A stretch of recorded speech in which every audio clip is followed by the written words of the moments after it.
Hello guys, hello. This is for Cancer. Cancer. Welcome dito sa aking channel. Kapalaran 888. Welcome. Okay, Cancer, tingnan natin kung anong messages, vibration, energy, gabay para sa inyong lahat. Last week na tayo ng November, Cancer. So, I hope na makaresonate ka. Okay, 23-5. Cancer, 9, change na reverse. These two cards ay, huwag kang magalit sa akin ha. Huwag kayong magalit sa messenger. Kasi ako messenger lang, babasahin ko lang. O ano yung lumabas. 2 beses kong binalasa pero ito yung lumabas. Sinasabi ng bara sa'yo dito na maybe this is 5. So, 5 is pwedeng magkaroon ka ng pag-aalala. So, this week ay posibleng isang balita or isang letter, communication galing sa korte, or maybe this is from the government, from the police, from the mayor, or from the government siya, from the judge, or kung sa courthouse, yun, literal na courthouse siya, pwedeng makatanggap ka ng message na maybe magdadala sa'yo ng worries, takot, and yung change na to, reverse. So, sinasabi ng baraha, walang pagbabago. So, if you're waiting for a government papers, like halimbawa nag-aantay ka ng confirmation sa NBI mo, sa clearance, or sa kung ano pa man, or sa passport, documents, visa, sinasabi ng barahan na this week wala pa rin pagbabago. Kumbaga, wala kang, hindi good news ito, okay? Parang walang pagbabago kung naghihintay ka. Alright? So, yun. Please, connect your intuition, guys, sa mga baraha. Okay.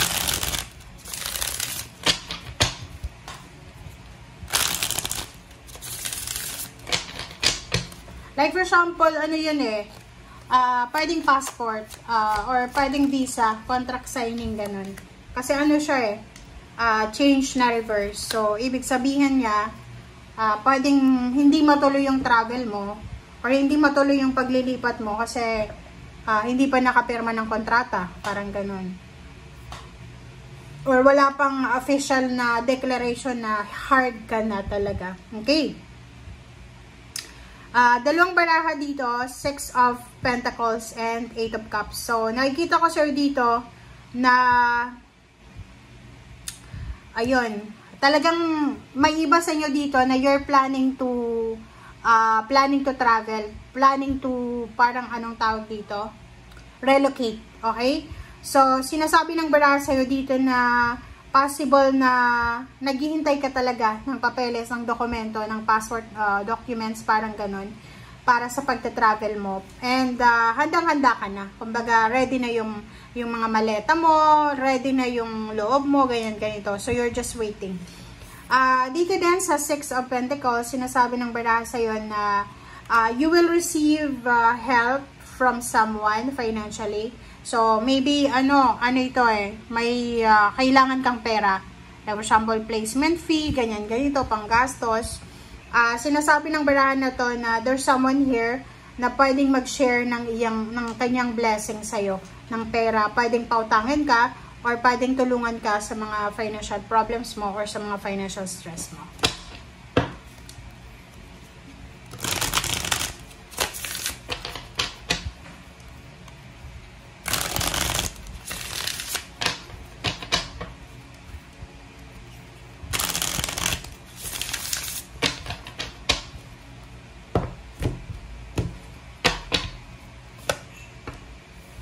Alright, 6 of Pentacles, 2 of Pentacles, the High Priest, 8 of Swords, and 3 of Cups. Last card natin is 9 of Swords. Sa ilalim mo dito is Queen of Cups. Alright, so, yun, kunin ko na lang. Okay, guys, Cancer. Sinasabi ng baraha sa inyo dito, there's a 6 of Pentacles. Dalawa yung 6 of Pentacles niya. Okay? So, ibig sabihin niya, may mga financial problems ka for the past few months and years na posibleng makaka-recover ka. Okay? So, nakikita natin dito yung giving and receiving ay balance. May matatanggap ka, magbibigay ka rin. Parang ganun. So, you're sharing your resources, and may someone din na share yung kanyang blessing sa'yo. Next card is Two of Pentacles and High Priest. Sinasabi ng barahan na isang idea, ang posibleng maiisip mo, there's a new inspiration, new motivation na posibleng maiisip mo, and maiisip mo yan na pwedeng makatulong sa'yo para maging balance yung finances mo. Kumbaga, kung ano man na source of income yan, pwedeng halimbawa, etong Six of Pentacles, someone siya, dati mong katrabaho, kakilala, kamag-anak, or kung sino man siya, na pwedeng bibigyan ka, i-recommenda ka sa isang tao. Kumbaga, siya yung makakatulong sa'yo para mabalanse yung finances mo. Okay? Eight of Swords and Three of Cups. Sinasabi ng baraha sa'yo dito.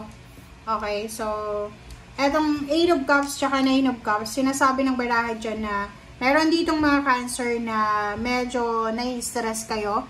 Medyo nakakaramdam kayo ng stress. Hindi kayo makatulog. Yung parang feeling mo, stagnant ka sa financial or sa emotional. Yung parang pakiramdam mo, ginawa mo na yung best mo, ginawa mo yung lahat, pero hindi pumabor sa'yo yung pagkakataon. Etong Nine of Swords na to, this is the emotion na parang akala mo mag-isa ka lang. Okay? Yung Nine of Swords, siya yung hindi makatulog sa gabi. Yung hindi makatulog sa gabi, hindi rin inaantok sa umaga. Yung parang, yung Eight of Swords din na to, is yung pakiramdam mo na marami kang plano, pero hindi mo magawa because of feeling mo stagnant ka, feeling mo hindi pwede, hindi talaga pwede, parang ganun.